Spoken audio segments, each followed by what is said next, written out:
Jesús sabe identificar perfectamente a los que son miembros auténticos de su familia, es decir, la Iglesia. Leemos del Santo Evangelio según San Marcos, capítulo 3, versículos del 31 al 35. En aquel tiempo llegaron a donde estaba Jesús, su madre y sus parientes. Se quedaron fuera y lo mandaron llamar. En torno a él estaba sentada una multitud. Le dijeron: ahí afuera están tu madre y tus hermanos que te buscan. Él les respondió: ¿quién es mi madre y quiénes son mis hermanos?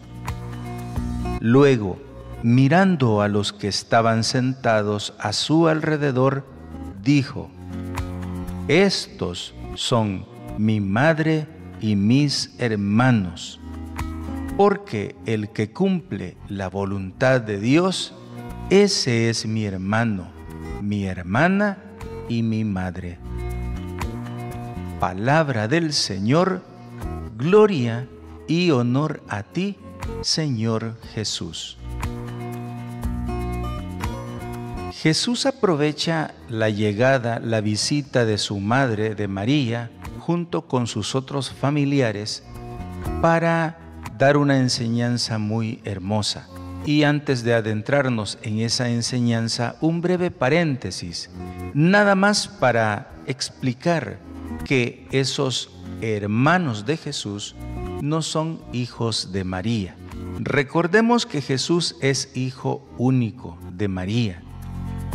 María es la Virgen que Dios prometió a través de las Escrituras, a través de las profecías, para que de esa Virgen llamada María naciera el Hijo de Dios, el Salvador del mundo.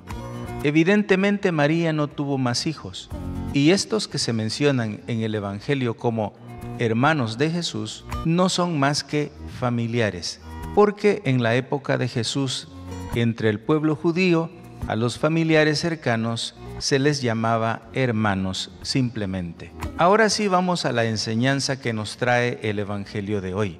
Y es que Jesús, aprovechando la visita de su madre y de sus familiares, quiere enseñar algo más acerca de la familia que Él está formando, es decir, la Iglesia.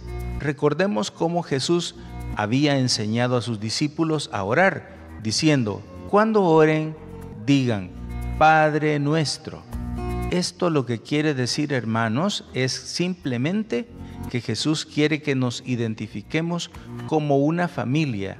Los seguidores de Cristo somos una familia. Los que creemos en Jesús somos una familia. Tenemos un Padre y nuestro hermano mayor es Jesús. Pero como en toda familia, Jesús y nosotros sabemos también que hay miembros de esta familia que no responden a las expectativas.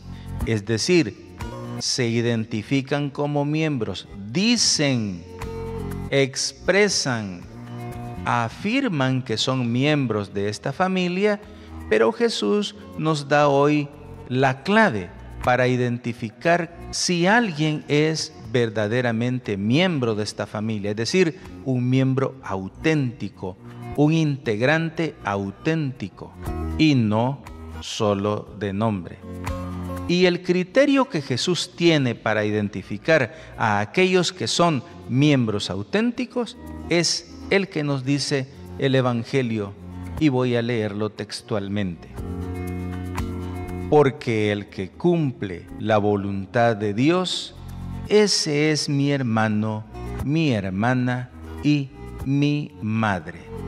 Esta sentencia de Jesús, esta afirmación de Jesús, es la reflexión de hoy, hermanos.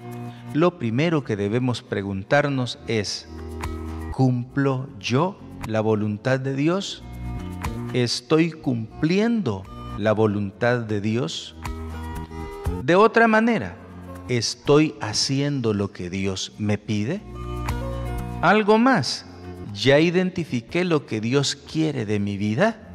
Porque no nos estamos refiriendo solamente a los mandamientos. Por supuesto que sí, los mandamientos están incluidos dentro de la voluntad de Dios. Y allí hay mucha tela que cortar. Es necesario hacer una revisión de nuestra propia vida para identificar si estoy cumpliendo o no con esa voluntad. Es decir, específicamente en cuanto a los mandamientos. ¿Cumplo el primer mandamiento? Amarás a Dios sobre todas las cosas. ¿Sé lo que eso implica? ¿Tengo claro hasta dónde es la exigencia de ese primer mandamiento? Por poner un ejemplo, la brujería. Este es un simple ejemplo, pero nosotros podemos ver cómo hay muchos centros espiritistas alrededor. Y también podemos ver cómo muchos miembros de la iglesia, bautizados, católicos, incluso que van a misa los domingos, visitan esos centros espiritistas para que les hagan trabajos, entre comillas, para que les hagan brujerías. Van a buscar maleficios para un bienestar económico, para un bienestar en su salud. Las intenciones pueden ser diversas. Los objetivos pueden ser diversos, pero aquí el pecado, lo que yo estoy señalando hoy, es el pecado que comete aquel que visita un centro espiritista, donde hay un mago, un chamán, un brujo, llámele como sea. Todo es exactamente lo mismo. Todo, dice la Escritura, es abominación a los ojos de Dios. ¿Conoce usted personas así?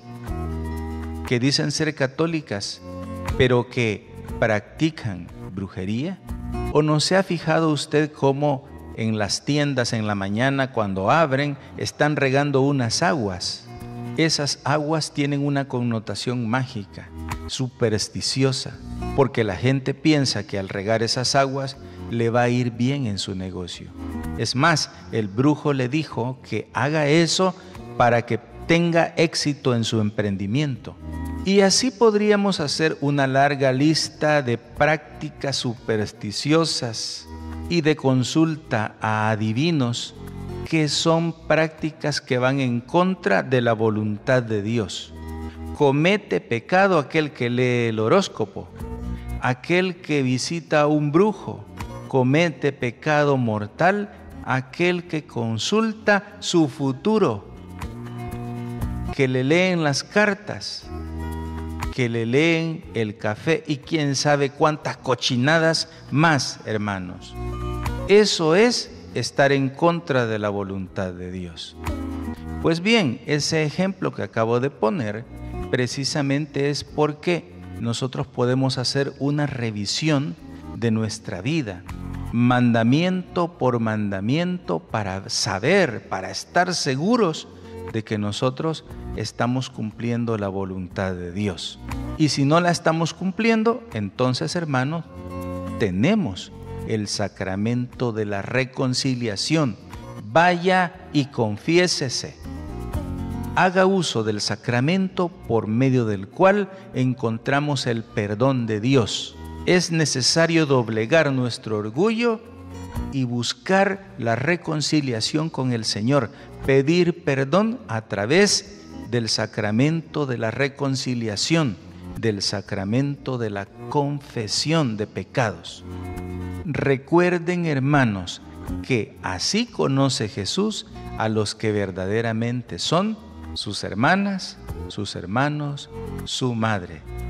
En una palabra, así Jesús identifica a los que verdaderamente hacen la voluntad de Dios, porque esto es importantísimo, cumplir la voluntad de Dios.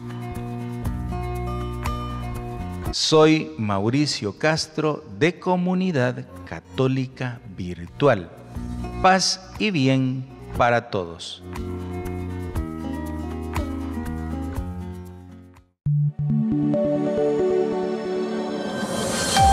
Comunidad Católica. Católica Virtual. Beato Carlo Acutis ruega por nosotros.